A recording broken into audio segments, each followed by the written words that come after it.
O escândalo que a Rainha Vitória não quer que você saiba e tentou esconder de todo mundo. Sempre que a gente pensa que os dramas da família real chegaram ao limite, surge mais uma fofoca de bastidores que nos faz questionar se a realeza não devia, na verdade, ser uma franquia de reality show.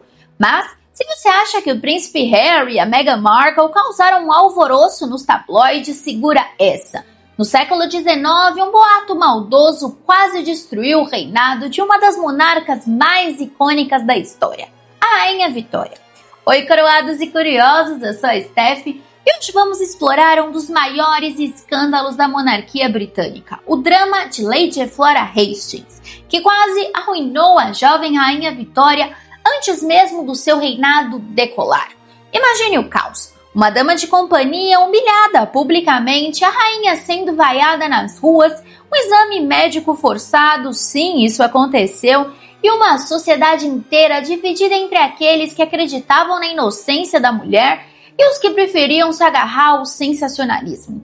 Se esse escândalo tivesse acontecido hoje, o X já estaria pegando fogo, com hashtags do tipo Justiça pra Flora, teorias conspiratórias no TikTok e textões indignados no Instagram. O que começou com um simples boato virou um desastre político gigantesco, que quase jogou a reputação da jovem Rainha Vitória no lixo. E pior, tudo isso aconteceu antes mesmo dela consolidar o seu reinado. Com apenas 19 anos, a rainha foi jogada em um dos maiores dramas do século XIX. E spoiler, ela não saiu dessa história ilesa. Então, pega o seu café e se ajeita nessa cadeira ou sofá, porque o escândalo de hoje tem tudo. Intrigas palacianas, uma humilhação pública, disputas políticas e uma tragédia que marcou a monarquia para sempre.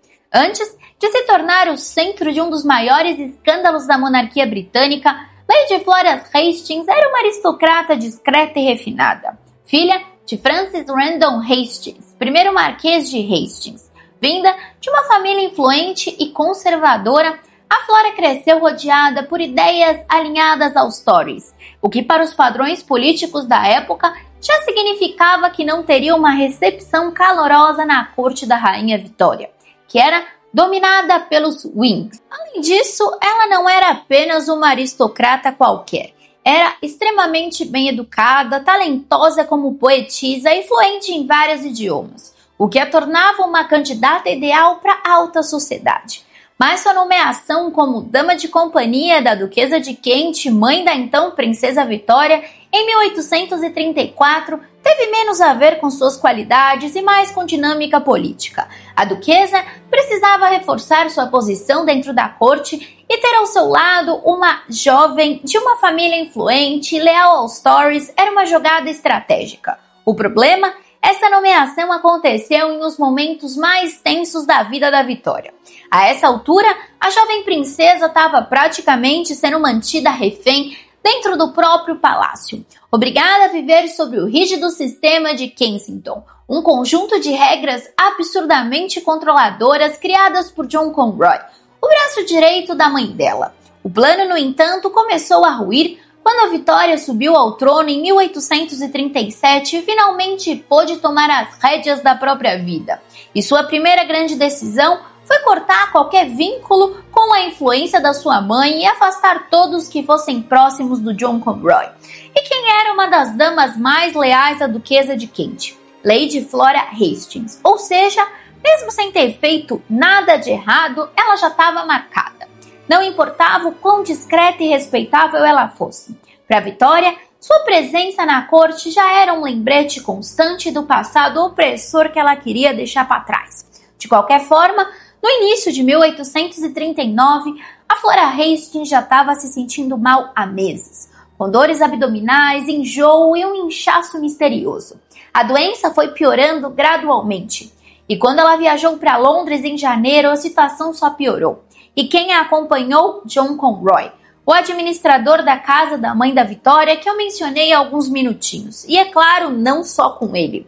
Algumas fofocas diziam que sim, mas eram só fofocas. Enfim, assim que chegou a Londres em 10 de janeiro, a Flora procurou atendimento médico. E é aqui que a história começa a descer ladeira abaixo. Se você acha que as coisas nunca podem piorar, Você não viu os meus vídeos, então assista mais, por favor, porque dá muito trabalho. Enfim, o responsável por examiná-la foi o Sir James Clark, médico da corte que, como todo bom profissional de medicina do século XIX, prescreveu um tratamento duvidoso: ruibarbo e cânfora. Sim, porque aparentemente ruibarbo resolvia tudo naquela época. Problemas digestivos, a sei lá, depressão e maldição hereditária. Quer dizer, se fosse hoje, seria o equivalente a alguém aparecer com um problema sério de saúde e a gente ouvir toma um chá de boldo que passa. Então, obviamente, o tratamento não resolveu nada.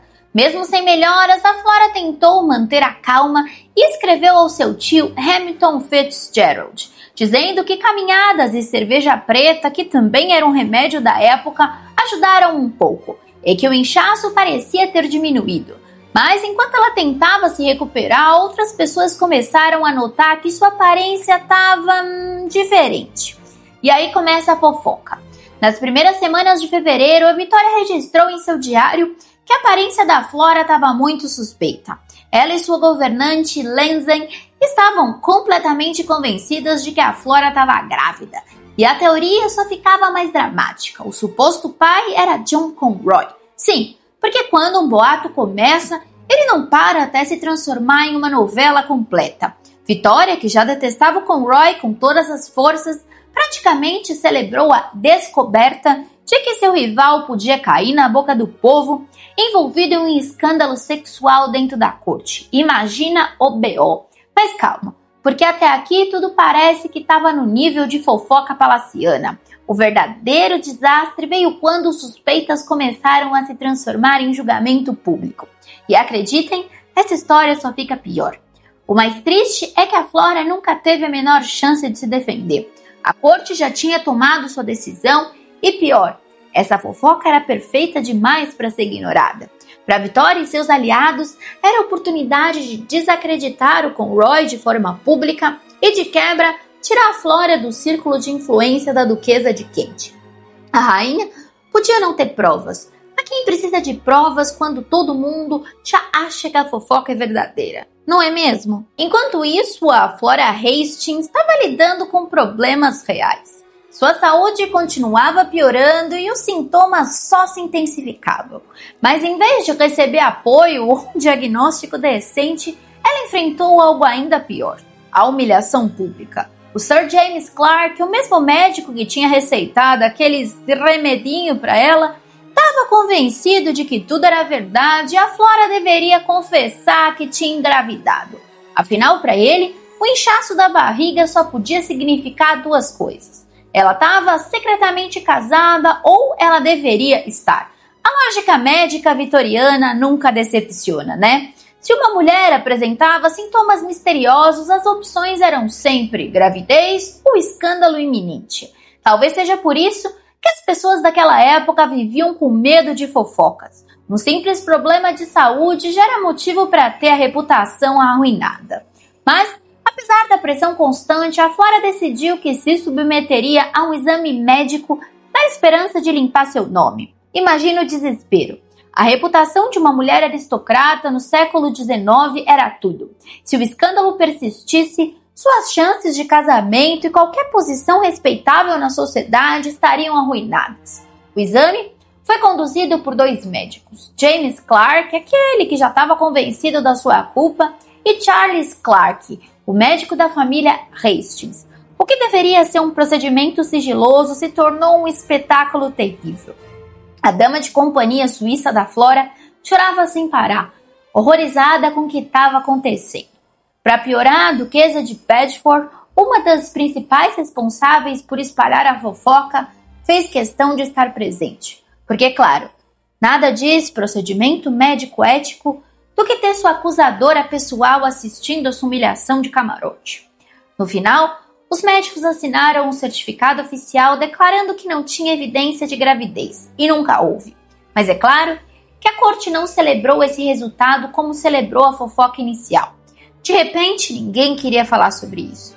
O silêncio foi instantâneo, como se toda aquela campanha contra a Flora nunca tivesse acontecido. A Flora finalmente pôde respirar aliviada e no dia 19 de fevereiro escreveu uma carta para o seu irmão, o Marquês de Hastings, dizendo que sua honra havia sido atacada de maneira mais vil possível. Imaginem a angústia de alguém que passou por tudo isso sem ter feito nada de errado. Se já era difícil lidar com mentiras em um grupo de amigos ou no trabalho hoje em dia, imagina ser alvo de uma campanha difamatória orquestrada pela própria rainha. O irmão da Flora Hastings, mesmo doente de gripe, não pensou duas vezes, montou em seu cavalo e foi até Londres para exigir uma audiência com a rainha Vitória. Mas agora fica a pergunta. Diante dessa situação absurda, a rainha pediu desculpas? Não. Diante da pressão, ela prometeu que a Flora seria tratada com honra e gentileza e seria bem-vinda novamente à corte. Mas só isso. Nada de um pedido público de desculpas. Nada de reconhecimento pelo escândalo absurdo que a Flora teve que suportar. A jovem rainha, que tinha sido tão rápida em espalhar as suspeitas, agora simplesmente queria seguir em frente, como se nada tivesse acontecido. Mas a realidade era que a reputação da Flora já estava arruinada, e ninguém dentro da monarquia parecia estar interessado em corrigir isso. Só que a família dela não estava disposta a deixar isso barato. Se não conseguiam justiça dentro da corte, fariam a história vir à tona de outra maneira, levando tudo para a imprensa. Claro, os jornais já estavam de olho na fofoca antes mesmo deles publicarem uma carta da Flora. Enfim, a bomba explodiu quando o jornal The Examiner publicou a íntegra da carta, revelando todos os detalhes do escândalo. Flora Hastings descrevia a maneira vil como sua honra tinha sido atacada e como sua vida tinha sido virada de cabeça para baixo por uma mentira absurda. E o impacto foi imediato. Os jornais da época, que adoravam uma boa treta real, algumas coisas nunca mudam, transformaram o caso em uma batalha política gigantesca. Os Tories, que não gostavam da rainha Vitória por sua aliança com os Whigs, usaram o escândalo como munição para atacar a jovem rainha. Para eles, esse era o momento perfeito para mostrar que a Vitória não passava de uma menina inexperiente, que tomava decisões precipitadas e não sabia governar. Agora imaginem a cena. Os jornais publicando manchetes indignadas, os aliados da Flora exigindo justiça, o público começando a duvidar da integridade da rainha e do outro lado a Vitória completamente pegando fogo de raiva. Porque, claro, na cabeça dela o verdadeiro problema não era o fato da Flora ter sido humilhada, mas sim que essa história tivesse vazado para o público. A essa altura, o Lord Melbourne, o primeiro-ministro e mentor da rainha Vitória, já estava entrando em modo de controle de danos. Ele sabia que a rainha não podia sair dessa com um simples "opa, foi mal". Então tentou minimizar o escândalo dentro da corte. O conselho dele: ignore o caso e espere que o público perca interesse. Só que essa estratégia tinha um pequeno problema. Ninguém estava perdendo interesse. Pelo contrário, quanto mais os jornais falavam sobre o caso, mais a raiva contra a rainha crescia. E quando a história chegou às ruas, ficou claro que a Vitória não sairia ilesa. Pela primeira vez, ela começou a ser vaiada pelo público em aparições oficiais. Isso pode não parecer grande coisa hoje, mas para o monarca britânico, ser abertamente rejeitado pelo povo na época era um desastre. Os Whigs tentaram abafar a crise, enquanto os Tories alimentavam mais a polêmica, usando a Flora como um símbolo de corrupção e arrogância do governo da rainha. Agora, o detalhe mais interessante. As suspeitas de que a Vitória sabia mais do que queria admitir começaram a ganhar força. Afinal, ela foi uma das primeiras a acreditar no rumor e nunca tentou impedir que ele se espalhasse. Será que ela realmente achava que a Flora estava grávida? Ou viu uma oportunidade conveniente para se livrar de mais um nome ligado ao John Conroy? A gente nunca vai saber ao certo, mas o fato é que a Vitória nunca demonstrou arrependimento genuíno. Nos registros de seu diário, ela se mostrava muito mais irritada com o fato do escândalo ter sido exposto publicamente do que pelo sofrimento da Flora. E se você acha que o furdúncio acabou, calma. Em abril, a Marquesa Viúva de Hastings, a mãe da Flora, tomou uma atitude sem precedentes. Ela publicou suas cartas particulares com o Lord Melbourne, o primeiro-ministro, no jornal Morning Post. Para quem não está familiarizado com os costumes da época, isso era o equivalente a um vazamento bombástico no The Guardian ou no The New York Times hoje em dia. Mas naquele contexto, um membro da aristocracia expor correspondências privadas assim era um ato de pura rebeldia. Um verdadeiro tapa na cara da monarquia. E a Vitória, ela não lidava muito bem com críticas. A rainha ficou furiosa. E furiosa do jeito que só alguém que nunca foi contrariada na vida podia ficar. Seu diário virou um verdadeiro desabafo de ódio contra a mãe da Flora, a quem chamou de aquela velha maldita e tola. Porque, claramente, a vítima nessa história era a rainha e não a mulher que teve a filha humilhada publicamente, né? Mas a Vitória não parou por aí. Em um dos momentos mais temperamentais dela já registrados, ela escreveu no seu diário algo que, se fosse dito hoje, provavelmente renderia um pedido de desculpas público e uma tentativa de relações públicas para conter o desastre. Ela rabiscou cheia de raiva. Queria que o editor e toda a família Hastings fossem enforcados por sua infâmia. Sutil, né? Isso mostra que, para Vitória, o escândalo da Flora Hastings não era justiça ou honra. Era o fato de alguém ter ousado desafiá-la publicamente. O verdadeiro crime aos olhos da rainha não foi o que a Flora sofreu, mas a audácia que tiveram de reagir. Enquanto a Vitória surtava no papel, a Flora estava isolada na corte. Não porque alguém a proibiu de sair, mas porque sua saúde já estava completamente debilitada. Antes do escândalo, ela já não estava bem.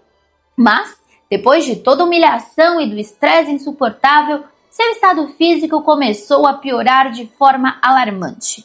A Flora Hastings perdeu peso rapidamente, seus cabelos começaram a cair e ficou claro de que a condição era muito mais grave do que qualquer um imaginava.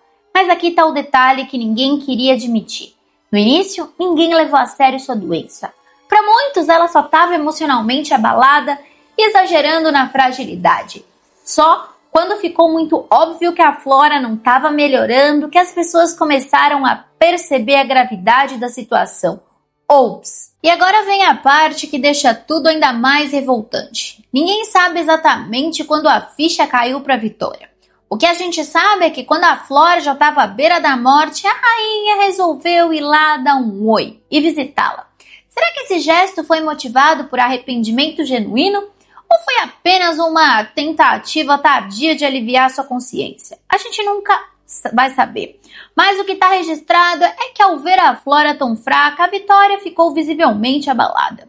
Em seu diário, a rainha escreveu que a Flora parecia tão magra quanto alguém pode ser enquanto ainda está vivo, literalmente um esqueleto. E sem muita convicção, tentou oferecer um pouco de conforto, dizendo que esperava vê-la novamente em melhor. Mas a Flora, já consciente de seu destino, apertou a mão da rainha e, sem dizer nada, deixou claro: eu não vou te ver de novo. E estava certa. A Flora Hastings morreu no dia 5 de julho de 1839 por volta das 2 da manhã e tinha apenas 33 anos. Mas antes de partir, garantiu que sua inocência fosse provada de uma vez por todas. Porque, se já não bastasse toda a humilhação pública que sofreu, ainda existia um último detalhe que a Flora queria acertar. Ela exigiu uma autópsia. Sim, em seus momentos finais, quando já não tinha mais nada a ser feito, ela teve a clareza de pensamento para deixar uma última instrução. E não podia ter sido mais simbólica. Afinal, ela passou meses sendo acusada de uma gravidez que nunca existiu. Então nada mais justo do que a própria ciência para provar que sua inocência era de forma irrefutável. Agora pare e pensa. Quantas pessoas na história passaram por situações absurdas e nunca tiveram a chance de limpar seu nome? Se fosse hoje, a Flora teria feito um vídeo no YouTube, soltado prints no X e, quem sabe, contratado um advogado, oi, chama eu, para processar metade da corte.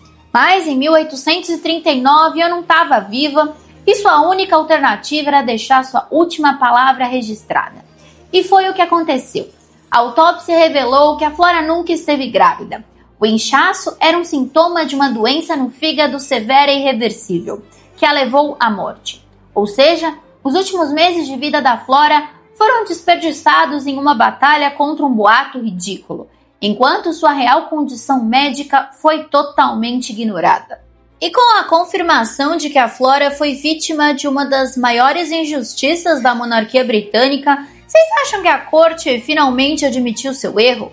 Que a Vitória se levantou diante de todos e declarou: olha, a gente foi injusto com a Flora, peço desculpas publicamente? Claro que não, né? O que aconteceu foi o exato oposto. Enquanto a família Hastings chorava a perda da Flora, o Palácio de Buckingham fazia o possível para enterrar essa história o mais rápido possível. A rainha Vitória, que até então estava furiosa com a repercussão do caso, agora queria distância do escândalo. Não teve um funeral com honrarias, nenhuma cerimônia oficial, nenhum sinal de reconhecimento por parte da rainha. A Flora foi velada de forma privada e a monarquia simplesmente seguiu em frente, como se nada tivesse acontecido. Depois da morte da Flora, o Sir John Conroy e o irmão dela partiram para o ataque. Eles lançaram uma campanha para destruir a reputação da Vitória e de seus médicos, acusando-os de espalhar os rumores. O estrago na imagem da rainha foi tão grande que ela teve dificuldades em se recuperar. Mas vamos ser honestos, era uma batalha completamente desigual. De um lado, a família Hastings, que queria justiça, do outro, uma monarca poderosa que, mesmo enfrentando críticas, ainda era rainha da Inglaterra. Quem vocês acham que teve mais chances de vencer essa disputa? A família da Flora sabia que não conseguiria arrancar um pedido público de desculpas da rainha, então optou pelo único meio possível, a imprensa. Jornais aliados aos Tories, inimigos políticos da Vitória, aproveitaram o escândalo para atacá-la, publicando mais matérias indignadas e questionando sua capacidade de governar. Só que o tempo tem uma forma curiosa de apagar escândalos. Em 1840, apenas um ano depois da morte da Flora, a rainha Vitória se casou com o príncipe Albert. E como num passe de mágica, sua imagem começou a se recuperar. De repente, a jovem rainha impulsiva virou a esposa dedicada e monarca responsável. E o caso da Flora foi gradativamente esquecido. Afinal, nada faz o público esquecer um escândalo do passado como um casamento real impecável. Mas enquanto a monarquia tentava seguir em frente, a família Hastings se recusava a deixar a memória da Flora desaparecer. Seu irmão Henry insistiu para que o caso fosse lembrado e o médico da corte, James Clark, passou anos tentando restaurar sua reputação depois de ter ajudado a espalhar os rumores sobre a suposta gravidez da Flora. No fim, todos saíram marcados dessa história, menos, é claro, a rainha Vitória, que reconstruiu sua popularidade e reinou por mais de 60 anos. Isso nos leva à grande pergunta: a Vitória aprendeu algo com essa história? Bom, se depender dos registros do diário dela, a resposta é não. Apesar da crise, a rainha nunca demonstrou arrependimento real pelo que aconteceu. Nos poucos momentos em que mencionava a Flora após a sua morte, o tom era sempre distante, quase como se estivesse se referindo a um erro administrativo, não uma mulher que foi publicamente humilhada até o fim da vida. Isso nos leva à grande questão: quantas outras Flora Hastings foram silenciadas ao longo da história? Mulheres que tiveram suas reputações destruídas por fofocas, decisões precipitadas de pessoas poderosas ou simplesmente por estarem no lugar errado na hora errada. Talvez a gente nunca vá saber essa resposta, mas uma coisa é certa: a história da Flora merece ser lembrada. Nem que seja para garantir que da próxima vez que alguém for julgado tão rápido, a gente se pergunte: será que essa história faz sentido? Se tem uma lição que a gente pode tirar dessa história, é que a fofoca sempre foi uma arma poderosa. Hoje, a gente usa a rede social para espalhar boato, mas no século XIX, bastava um corredor do palácio e algumas pessoas entediadas para destruir uma reputação inteira. E é claro, se você gostou do vídeo, não esquece de deixar seu like e se inscrever no canal. Aqui, o café nunca esfria e as intrigas da história são sempre servidas super quentinhas para você. Temos vídeos novos todos os dias às 8 horas da noite. Um beijo e eu te vejo amanhã.